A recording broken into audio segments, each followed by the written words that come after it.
예, 안녕하십니까. 이번 테크톡에서 네스트.js에 대한 내용으로 발표를 맡게 된 정비호입니다. 발표와 순서의 모든 내용은 네스트.js의 공식 문서의 초반부인 인트로덕션과 오버뷰의 내용을 기반으로 진행합니다.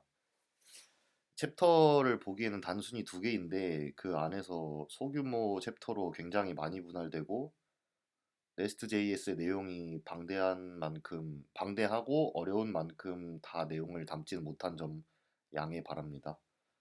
또한 관심이 없더라도 이 공식 문서에 있는 내용들이 굉장히 좋은 내용들이기 때문에 얻어갈 게 하나라도 있을 것이라고 생각합니다. 예, 첫 번째로 네스트.js 인트로덕션 챕터입니다. 이 소개와 철학에 관한 공식 문서의 내용인데 이렇게 보면 너무 어렵고 길죠. 그래서 요약하면서 보도록 하겠습니다. 소개를 요약하자면 첫 번째, 효율적이고 확장 가능한 프레임워크입니다. 또한 자바스크립트로도 코딩은 가능한데 일단 타입스크립트를 기반으로 사용하는 걸 추천하고요. 지원하는 플랫폼으로는 익스프레스 그리고 페스티파이가 있습니다. 또한 높은 수준의 추상화를 제공한다고 하는데 사실 이 추상화라는 게 지금은 어렵기도 하고 모르는 내용이에요. 이거는 뒤에서 차차 설명하도록 하겠습니다.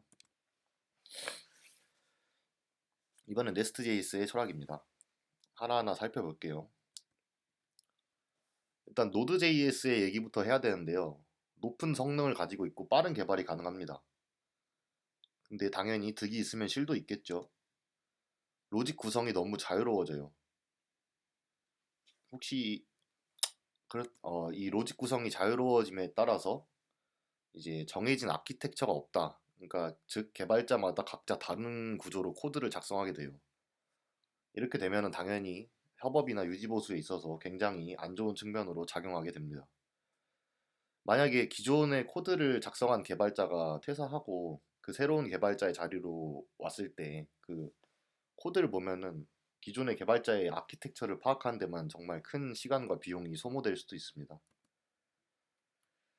하지만 네스트.js에서는 이러한 아키텍처에 대한 정의를 제공합니다. 한마디로 구조를 강제한다고 보면 되겠습니다. 당연히 대규모 팀 협업에서도 좋고 신규 개발자가 들어왔을 때 적응할 때도 도움이 되겠죠. 네, 결론은 뭐 그렇습니다. 이는 실제로 익스프레스로 개발한 각기 다른 프로젝트의 폴더 구조의 사진을 인터넷에서 가져와 봤어요.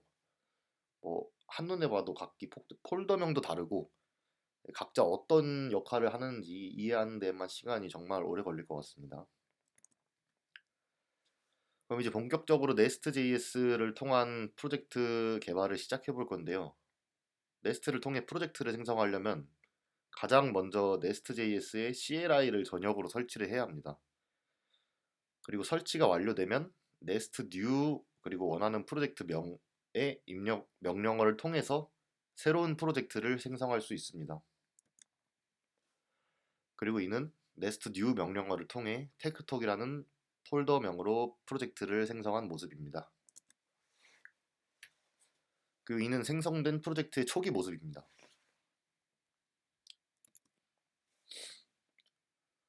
이제 2장인데요. 이제 본격적으로 네스트에 대해서 알아보는 챕터가 되겠습니다. 그리고 여기부터 내용들이 좀 길고 많이 어려운 내용이 나오는데 어, 최대한 쉽게 설명을 해보도록 노력을 해보겠습니다. 가장 먼저 초기 프로젝트 폴더의 src 폴더 내부를 살펴볼게요.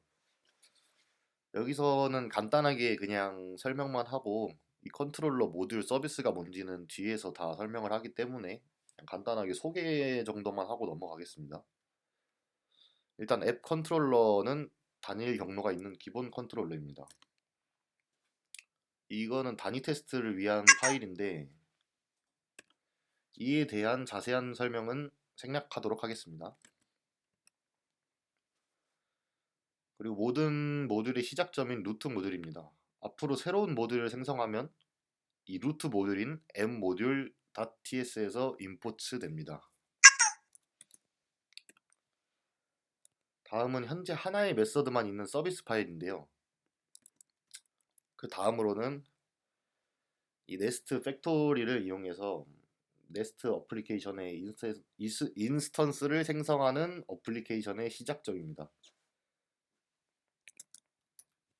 이제 main.ts 파일을 살펴볼게요. 단순히 부트스트랩이라는 함수가 정의되어 있고 그 함수를 호출하는 코드가 있습니다. 이 부트스트랩은 컴퓨터 분야에서 보통 한번 시작하면 다른 외부의 도움 없이 스스로 진행하는 행위를 말하고요. 다음으로는 네스트 팩토리입니다. 네스트 팩토리는 설명 그대로 네스트 응용 프로그램을 만들 수 있는 몇 가지 정적 메서드를 제공합니다. 이 중에서는 iNest 어플리케이션이라는 인터페이스를 충족하는 응용 프로그램 객체를 반환하는 create 메서드가 있습니다. 그 create 메서드의 반환값을 담은 앱이라는 변수 내부를 살펴보면은 레스트를 통해 개발을 한다면 뭐 앞으로 많이 사용할 기능들도 많이 보이고요. 그리고 이 listen 또한 iNest 어플리케이션 인터페이스에 정의된 메서드들 중 하나입니다. 뭐 이번에 투두 과제를 하면서 뭐 영상을 보거나 직접 코드를 짜면서 익스프레스를 사용하셨다면 이 app.listen이라는 게 굉장히 익숙할 겁니다. 포트 번호를 인수로 사용하죠. 이제 인바운드 HTTP 요청을 기다리고 그리고 요청을 처리하고 응답을 보내는 웹 서버의 역할을 하게 됩니다. 처음에 소개에서 말씀드렸던 것처럼 네스트에서 제공하는 플랫폼은 두 가지가 있습니다. 익스프레스의 경우엔 기본으로 지정이 됩니다. 그래서 때문에 그냥 사용하시면 되고 만약에 본인이 패스티 파일을 이용해서 개발을 하고 싶다 라고 하면 사진과 같이 라이브러리를 먼저 설치해주고 이 제네릭을 이용해서 코드를 수정해주면 됩니다. 서버의 시작은 당연히 npm run start 명령어를 통해 시작하면 되고 만약 지금 익스프레스로 개발할 때 사용하는 노드몬처럼 저장될 때마다 서버를 다시 재실행하고 싶다면 dev 옵션을 주면 됩니다. 이제부터는 주요 기능 파트인데요. 맨 처음 설명드릴 건 컨트롤러입니다. 이 수신 요청 처리 및 응답 반환을 담당합니다. 우리 및 유튜브의 로그인 렉처 강의에서의 코드와 비교를 하면은 라우터 컨트롤러가 하나로 합쳐져 있다고 생각하면 편할 것 같습니다. 이 데코레이터 및 클래스를 통해서 네스트에서 라우팅 맵을 생성해주고 여기서 말하는 라우팅이란 HTTP 요청을 특정 컨트롤러로 보내는 행위를 뜻합니다. 또 이제 클래스 위에 붙어 있는 이 컨트롤러라는 데코레이터를 통해서 컨트롤러를 정의할 수 있는데요. 지금 사진을 이 네모 박스를 보면은 프리픽스라는 프로퍼티로 테크톡이라는 스트링 값이 들어가 있는 걸 볼 수 있어요. 이는 해당 컨트롤러 내부에 라우터들의 접두사를 붙여줄 수 있습니다. 오른쪽 사진처럼 중복되는 패스, 이 테크톡을 하나하나 지정해 주는 것과 저 컨트롤러 위에 단순히 저거 하나를 접두사를 달아주는 것은 같은 결과를 내기 때문에 이 관련 경로를 그러니까 이 컨트롤러에 데코레이터의 접두사를 붙여주는 것만으로 관련 경로 집합을 쉽게 그룹화해주고 반복 코드를 최소화하는 게 가능합니다. 이 두 사진의 각 API 엔드포인트는 맨 밑에 글과 같이 동일합니다.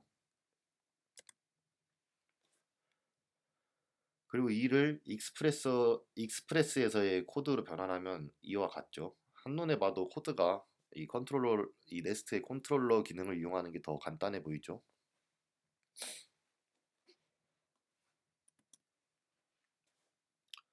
그리고 서버를 실행하고 로그를 확인해 보면 이 네스트에서 정상적으로 라우터를 매핑해 준 것을 볼 수 있습니다. 설명에서 빠졌는데 이렇게 매핑이 되려면 루트 모듈에 임포츠가 되어야 합니다. 이거는 나중에 설명하겠습니다. 그리고 눈썰미가 좋으신 분들은 눈치를 챘을 수도 있는데 이 익스프레스에서는 응답을 해줄 때 응답 객체의 스테이터스 그리고 제이슨 메서드를 통해서 상태 코드를 지정해주고 제이슨 형식으로 변환해서 리턴을 해줬어야 해요. 근데 모데스트에서도 그 동작을 안 하는 건 아닌데요. 그러한 과정을 직접 거치지 않아도 이 포스트 메서드의 경우엔 201번을 그리고 객체 및 배열의 경우엔 자동으로 제이슨 형태로 직렬화해서 네스트에서 알아서 리턴해 줍니다.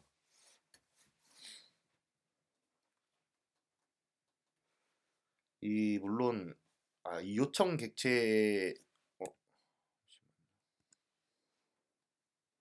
물론 이제 네스트에서도 이 리스폰스 데코레이터를 이용하면은 응답 객체의 접근이 직접 가능해요. 하지만 이 경우에는 네스트에서 제공하는 기능을 사용하지 않고 이 익스프레스 기능을 사용하는 거잖아요.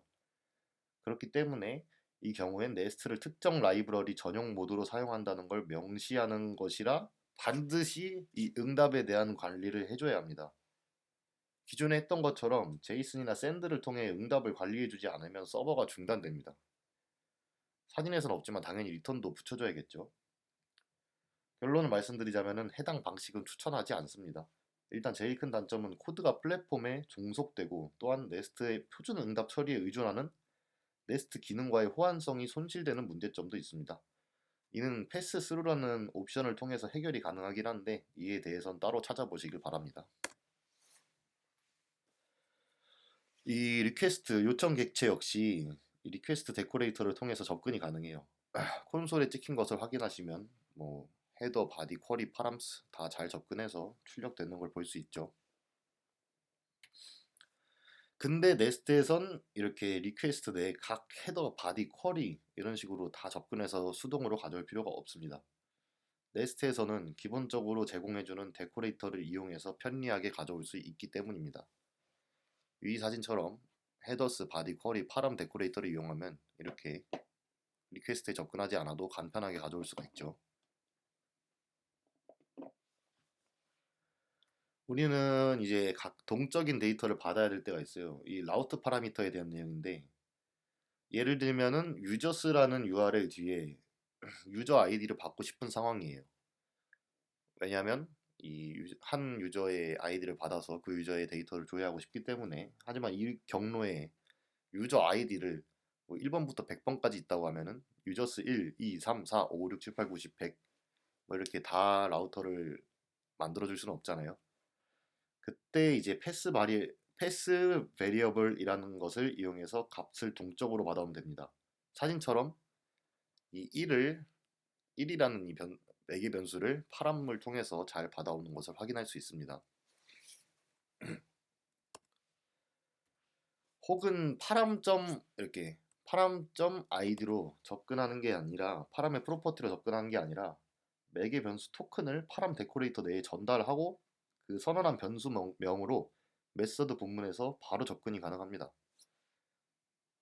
이렇게 위와 같이 id라는 매개 변수 토큰을 넘겨주고 그 변수명으로 선언한 값에 바로 접근할 수 있는 것을 확인할 수 있죠. 보통은 이런 방식을 더 많이 사용합니다. 자, 이번에는 챕터 2-8인 리퀘스트 페이로드인데요. 이 해당 챕터에 들어가기 전에 먼저 이 DTO에 대한 것을 좀 알아보고 가겠습니다. 이 DTO란 프로세스 간의 데이터를 전달하는 객체를 의미합니다. 한마디로 데이터를 전송하기 위해 사용하는 객체라고 볼 수 있죠. 이 DTO의 정의 방법에는 클래스 혹은 타입스크립트에서 제공하는 인터페이스가 있어요. 하지만 클래스를 사용하는 것을 추천합니다. 사실 이거를 질문 같은 느낌으로 다 물어보고 싶었는데 여건상 그냥 자문자답을 하겠습니다. 이는 어찌 보면 정말 당연한 이유인데요. 인터페이스는 타입스크립트에서 제공하는 기능이죠. 그리고 자바스크립트로 컴파일되어서 실행이 됩니다. 근데 클래스는 자바스크립트에서 이크마스크립트 6 표준의 일부이므로 컴파일된 JS 내에서 실제 엔터티로 유지가 돼요. 이는 정말 굉장히 중요한 부분입니다. 네, 다시 2-8 챕터를 진행하면은 우리는 이전에 create 메서드에서 어떤 매개 변수도 클라이언트에게서 허용하지 않았어요. 이제 바디 데코레이터를 통해서 이러한 점들을 수정해 봅시다. 일단 우리는 바디를 매개 변수로 받을 값에 DTO를 정의해야 돼요. 단순히 바디로 선언해서 any 타입을 통해서 아무 값이나 받도록 해도 상관은 없지만 코드의 안정성과 예외 처리를 위해선 DTO를 선언하는 게 좋겠죠. 일단 저는 스트링 타입의 네임, 그리고 마찬가지로 스트링 타입의 젠더, 마지막으로 넘버 타입의 에이지를 선언했습니다. 이를 DTO의 속성으로 정의해줬습니다. 이제 우리는 컨트롤러의 정의를 끝마쳤어요. 하지만 단순히 이 컨트롤러를 만들었다고 네스트에서 이걸 알아서 찾아가지고 매핑해주지 않습니다. 이 바로 모듈 내에 컨트롤러스 배열 내에 이 새로 생성한 컨트롤러를 등록해줘야 이 컨트롤러의 인스턴스를 만들어서 사용할 수가 있습니다. 다음으로는 또 중요한 내용인 프로바이더인데요. 해당 목차로 들어가기 전에 세 가지의 선행 지식이 좀 필요합니다. 하나씩 차근히 살펴보겠습니다. 먼저 계층형 구조입니다. 저는 이 왼쪽에 코드를 볼게요. 저는 지금 특정 유저의 아이디를 받아서 해당 유저의 정보를 DB에서 조회하고 이를 이용해 다른 코드를 처리하고 싶어요. 뭐 예를 들면 보드의 작성자를 확인할 수도 있겠죠, 유저 아이디를. 그러기 위해서는 가장 먼저 이 파람으로 받는 이 패스 베리어블로 받는 아이디가 넘버 타입인지 확인을 해야 돼요. 이 DB에서 잘못된 값이 들어갔다가 뭐 예를 들면 스트링이나 다른 불린 값이 들어갔다가 서버에서 에러라도 나면은 정말 큰일이죠. 그러니까 이는 당연한 수순입니다. 그리고 넘버인지가 정확히 판단이 돼서 넘어갔으면 해당 유저의 데이터를 조회하는 쿼리를 날려야겠죠. 근데 해당 유저의 아이디가 그 DB 내에 없는 아이디예요. 그러면은 DB 내에 존재하지 않는 유저라면, 그리고 이에 대한 예외 처리를 거치지 않고 해당 유저 객체 내에 프로퍼티 접근이라도 한다면 마찬가지로 서버 에러가 발생합니다. 그리고 그러한 처리를 해주는 모든 코드를 컨트롤러에 때려 박았어요. 문제없이 당연히 작동은 하겠죠. 근데 이런 프로그램의 코드는 여기서 조금만 커져도 유지보수 난이도가 진짜 곱절로 뜁니다. 이 클래스에 여러 기능을 하는 코드가 다 섞여 있어서 이 클래스가 무슨 목적으로 존재하는가에 대한 추론이 힘들기 때문입니다. 이는 소프트웨어 개발 시 응집도를 높이고 결합도를 낮추라는 소프트웨어 설계 법칙의 정면으로 위반합니다. 게다가 이 코드는 재활용하기 힘들며 특히 자동화 테스트를 하기가 힘들어집니다. 결국 더 크고 복잡한 프로그램을 만드는 건 불가능하겠죠.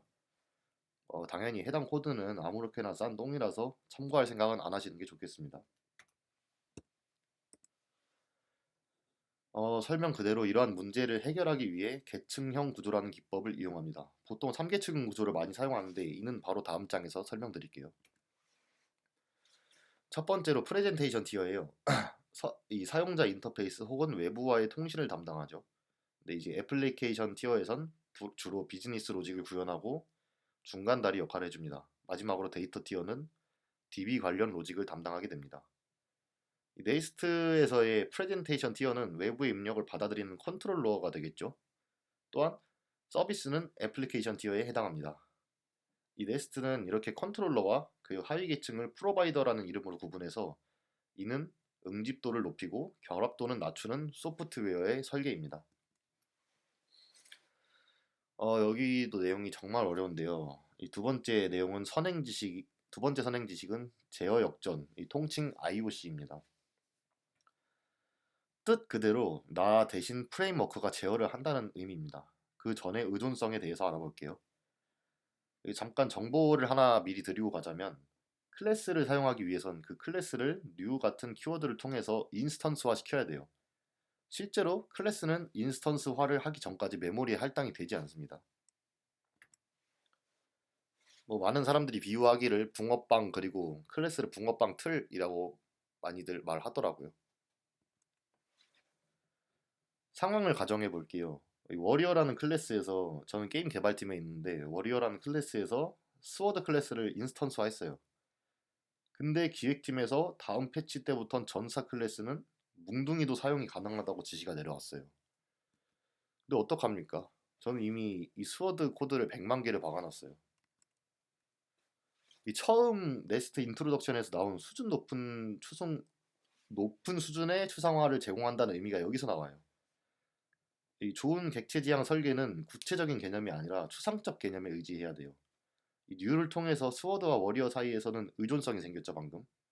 더 정확히는 이제 워리어가 스워드에 의존을 하게 됐죠. 이렇게 직접적이고 구체적인 클래스를 인스턴스화하는 행동은 절대 바람직하지 않습니다. 이게 결론은 제어권을 내가 아닌 프레임워크에게 넘기는 것이 제어 역전인데요. 이 뒷내용을 보면 좀 더 이해가 되실 겁니다. 결론이 이상하게 났는데 사실 어려운 내용이라서 시간 관계상 더 딥하게 설명하긴 힘들고 직접 공부해 보시는 것을 더 추천드립니다. 그리고 마지막으로 의존성 주입입니다. 제어 역전이 나 대신 프레임워크가 제어한다의 개념이면 의존성 주입, 통칭 DI라고 하죠. 이 DI는 프레임워크가 주체가 되어서 네가 필요한 클래스들을 등들을 너 대신 내가 관리해 준다의 개념이라고 생각하시면 됩니다. 멀리서 보면 IOC가 더 크고 DI보다 더 큰 개념입니다. 그리고 네스트는 이 DI를 통해서 IOC를 구현한 프레임워크입니다. 이제 프로바이더에 대한 좀 더 쉬운 설명과 예제를 보면서 와닿게 이해하실 수 있을 겁니다. 이것도 챕터 머릿말인데요. 뭐 간단하게 말씀드리면 어떤 컴포넌트가 필요하며 의존성을 주입당하는 객체를 프로바이더라고 생각하시면 됩니다. 그리고 이를 네스트 프레임워크 내부에서 알아서 컨테이너를 만들어서 관리해준다는 말입니다. 우리는 지금 컨트롤러에 한 명의 유저를 조회하거나 유저를 생성하는 API를 만들었어요. 근데 그에 대한 복잡한 처리는 이 컨트롤러에서 하는 게 아니라 프로바이더에서 처리를 해줘야 돼요. 프로바이더는 모듈에서 프로바이더로 선언된 단순 자바스크립트 클래스예요. 이 모듈에 대해서는 더 뒷장에서 자세히 설명하도록 하고요. 그리고 솔리드 원칙이라는 것을 추가로 같이 공부해 보시면 좋을 것 같습니다. 본격적으로 서비스를 만들기 전에 이 네스트의 CLI를 이용해서 모듈 컨트롤러 서비스를 쉽게 생성하는 명령어를 알려드리겠습니다. 이 각각 모듈 컨트롤러 서비스를 생성해주는 명령어이고요. 그 외에도 간단하게 CRUD에 관련된 것들의 틀을 다 만들어주는 편리한 명령어도 있는데 직접 찾아보시는 것을 추천합니다. 이 유저스 서비스는 데이터 조회 및 저장의 역할을 해요. 또한 단순히 한 개의 속성과 두 개의 메서드를 가질 뿐인 클래스죠. 지금 여기서 유일하게 새로운 기능은 이 인젝터블 데코레이터를 사용한다는 것 뿐이에요. 이 인젝터블 데코레이터는 메타데이터를 첨부하여 유저스 서비스가 네스트 IOC 컨테이너에서 관리할 수 있는 클래스임을 선언합니다. 어려운 내용이니까 간단하게 말씀드리면 그냥 일단 프로바이더들에는 인젝터블 데코레이터를 붙여주시고 사용한다 정도로 이해하시면 되겠습니다. 또한 여기 속성으로 정의되어 있는 유저스의 속성으로 정의되어 있는 유저가 있잖아요. 지금 이게 유저 DTO라고 해놨는데 지금 유저랑 아예 똑같은 속성입니다. 또한 속성으로 정의되어 있는 유저스의 타입에는 이렇게 ID, 네임, 에이지, 젠더가 있고요. 서비스도 생성했으니 서비스를 컨트롤러에서 사용을 해야겠죠. 이렇게 유저스 서비스는 컨트롤러의 생성자를 통해서 주입이 됐어요. 여기 프라이베이트 유저 서비스가 보이시죠? 근데 뭔가 익스프레스를 통해서 지금 계속 공부를 하고 있는 사람들의 입장에서는 뭔가 이상할 거예요. 이것도 원래 질문으로 했어야 되는데 그냥 말하겠습니다.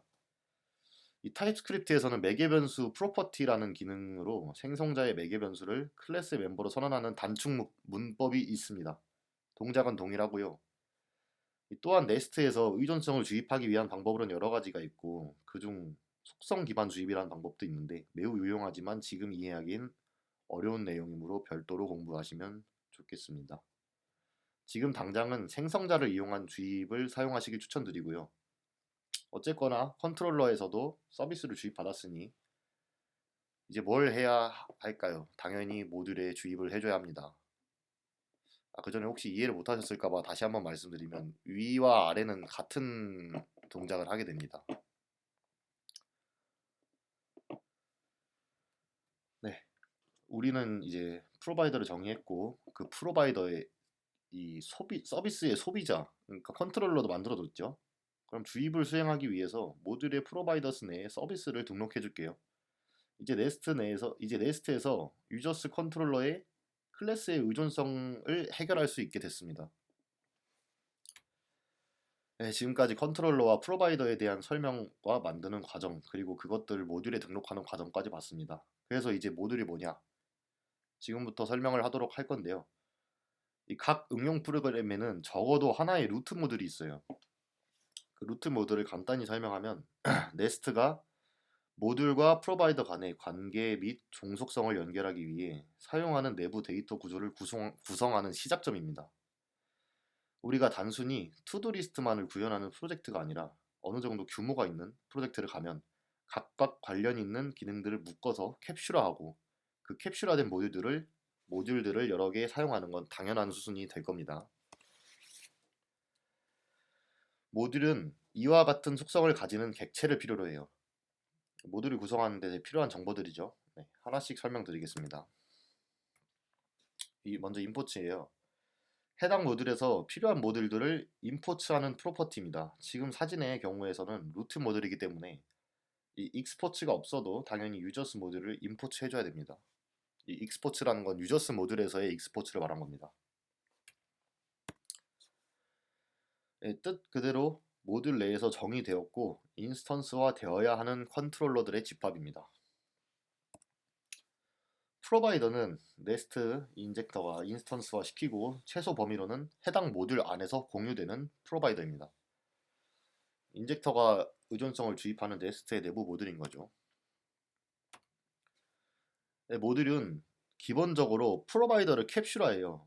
즉 현재 모듈에 직접 속하지 않거나 가져온 모듈에서 익스포트 해준 익스포트를 하지 않은 프로바이더를 주입할 수 없어요.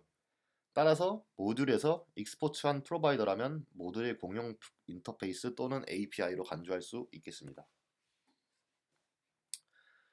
이제 피처 모듈, 기능 모듈에 대해서 설명을 할게요. 우리가 생성한 유저 컨트롤러 그리고 유저스 서비스는 둘 다 유저에 관해서 다루기 때문에 같은 도메인에 속한다고 볼 수 있습니다. 그렇기 때문에 기능 모듈로 유저스 모듈이라는 기능 모듈로 이동을 하면 될 것 같아요. 이는 명확한 경계를 설정함에 따라서 추후 규모가 커짐에 따라 오는 복잡성을 관리하고 솔리드 원칙으로 개발하는 데 도움이 많이 됩니다. 아마 이 형태의 모듈을 가장 많이 쓰게 될 겁니다. 네, 이제 그리고 해당 기능 모듈을 마지막으로 루트 모듈인 M 모듈에 임포트 해주면 되겠습니다. 그리고 공유 모듈을 설명함에 있어서 한 가지 알아야 할 중요한 사안이 있어요. 이 노드의 고유 특성이기도 하고 하지만은 이제 네스트의 모듈은 기본적으로 싱글톤 패턴입니다. 쉽게 말하면 특정 클래스의 인스턴스를 매번 새로운 인스턴스화하는 게 아니라 최초에 만들어진 인스턴스를 계속 재활용하는 패턴입니다. 우리가 만들었던 유저스 서비스의 find one 메서드를 생각해 볼게요. 이 유저 한 명의 고유 아이디를 통해서 그 유저의 데이터를 불러오는 로직은 정말 어디서도 자주 쓰이는 로직이에요. 그렇다면 이 유저스 서비스에 인스턴스를 공유해야 하고 그러기 위해서는 익스포츠에 유저스 서비스를 추가해주고 다른 모듈에선 임포츠에 유저스 모듈을 추가해주면 유저스 서비스에 동일한 인스턴스를 공유해서 사용할 수 있습니다. 이런 식으로 간단하게 다른 모듈에서 임포츠에 유저스 모듈을 넣어주는 것만으로 유저스 서비스에 동일한 인스턴스를 사용할 수 있게 되는 겁니다. 그런데 여기서 다들 많이 하는 실수가 하나 있어요. 정말 많이 하는 실수 중 하나입니다. 이렇게 임포츠에 모듈을 추가해 주는 게 아니라 프로바이더스에 서비스를 추가하는 실수인데 여러 이유가 있겠지만은 이렇게 프로바이더스에 직접 추가하게 되면은 이 유저 서비스에 새로운 인스턴스를 만들어내게 돼요. 만약에 유저 서비스를 100군데의 모듈에 프로바이더스에 추가를 하게 되면은 이 유저스 서비스라는 클래스의 인스턴스만 100개가 추가로 생기게 됩니다. 이는 메모리를 당연히 낭비하고 네스트.js에서 의존성 주입의 핵심 원칙을 어기게 되는 겁니다. 다음은 다이나믹 모듈인데요. 이거는 코드만 봐도 굉장히 어려운 내용이에요. 일단 이 코드는 제가 구현한 건 아니고 이기의 고수분께서 구현한 이 코드를 모듈을 날먹게 해서 가져와서 그냥 제 입맛대로 바꾼 겁니다. 이 다이나믹 모듈은 굉장히 이해하기 어려운 내용이라서 해당 모듈이 하는 역할만 간략하게 설명하고 넘어가겠습니다. 예를 들어 게시글에 좋아요라는 기능이 있다고 가정을 해볼게요. 이 좋아요의 경우에는 어떤 게시판 테이블이든 가지고 있는 기능일 확률이 높죠. 또한 해당 게시판의 테이블들과 관련된 좋아요 테이블들의 칼럼 또한 크게 다르지 않을 겁니다. 뭐 크게는 PK, 키로 아이디, 넘버 타입이 하나 있고, 뭐 유저 그 좋아요를 누른 유저 아이디가 있을 거고, 언제 눌렀는지, 뭐 어떤 보드의 아이디에 좋아요를 눌렀는지 기타 등등 정도의 칼럼이 있겠죠.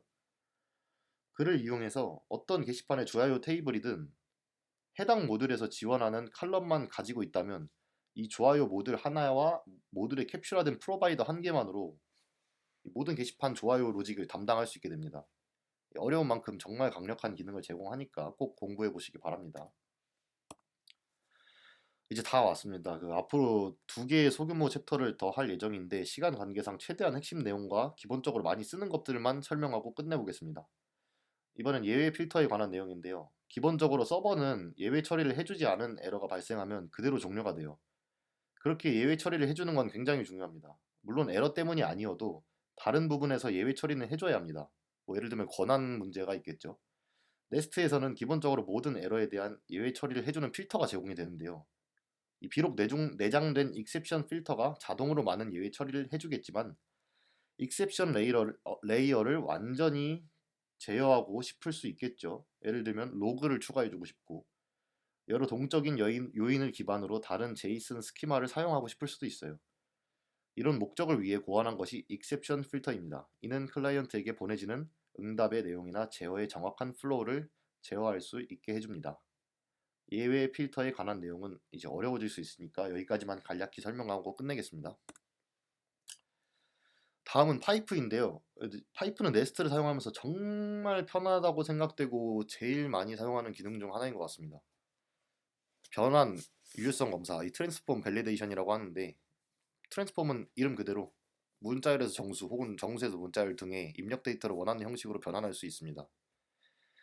이 발리데이션은 입력된 데이터를 검사하고 유효한 경우 변경하지 않고 그대로 전달합니다. 그렇지 않으면 예외 처리. 자세한 건 뒤에 예제를 보면서 설명하겠습니다. 일단 코드를 먼저 보겠는데요. 이 파람으로 넘버 타입의 id라는 매개 변수를 받고 있어요. 근데 기본적으로 이 라우트 파라미터, 패스 베리어블 혹은 쿼리 스트링, 이 파람 혹은 쿼리로 받는 매개 변수들은 이 타입을 넘버로 지정했다고 해서 넘버가 되지 않아요. 기본적으로 다 스트링으로 들어옵니다. 근데 이를 넘버로 받고 싶으면은, 그러니까 이를 넘버로 사용하고 싶으면은 매번 넘버에 이제 넘버로 형변환이 되는 스트링인지 검사하고 만약에 그게 아니라면 에러 던지고 형 변환이 가능하다면 넘버로 타입을 변환해주고 이거를 매번 로직마다 써야 할까요? 여기 실제로 콘솔에 찍었을 때 스트링이라고 나오는 걸 볼 수 있죠. 정답은 네스트에서 기본적으로 제공해주는 파이프 중에 하나인 parse int 파이프를 예시로 들면서 설명할게요. 이거를 사용하는 겁니다. 이 parse int 파이프는 해당 값이 넘버로 형 변환이 가능한 스트링인지 확인해주고 가능하다면 넘버 타입으로 트랜스폼을 아니라면 이렇게 validation failed라는 에러 메시지를 던지면서 예외 처리를 해줍니다.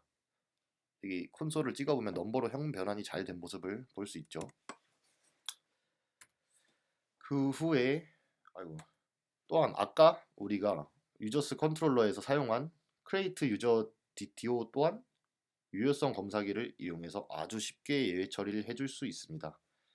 먼저 클래스 밸리데이터 그리고 클래스 트랜스포머라는 라이브러리를 설치해 줘야 되는데요. 그 후에 본인이 원하는 범위로 use pipes decorator 그리고 인수로 사진처럼 밸리데이션 파이프를 넘깁니다. 이 밸리데이션 파이프를 넘길 때 여러 가지 옵션을 줄 수도 있는데 해당 내용은 생략하겠습니다. 그리고 정의해 놓은 DTO에 보시는 것처럼 이 데코레이터를 달기만 해도 간단하게 유효성 검사를 해서 예외 처리를 해줄 수 있습니다. 보시면 스트링 넘버 대충 한눈에 봐도 어떤 검사를 진행하는지 알 수 있겠죠. 지금 이렇게 에러를 출력하는 모습처럼 간단하게 예외 처리를 해줄 수 있습니다. 지금 아이디의 경우에는 잘 들어왔기 때문에 에러를 뱉지 않았고, 네임은 스트링, 에이지는 넘버, 젠더는 스트링 타입이어야 되는데 각자 반대가 됐죠. 그래서 name must be a string, 뭐 age must be a number, confirming 어쩌고저쩌고 이렇게 에러를 던져주는 모습을 볼 수 있습니다. 마지막으로 참조 링크 남기고 발표 마치겠습니다. 긴 발표 들어주셔서 감사합니다.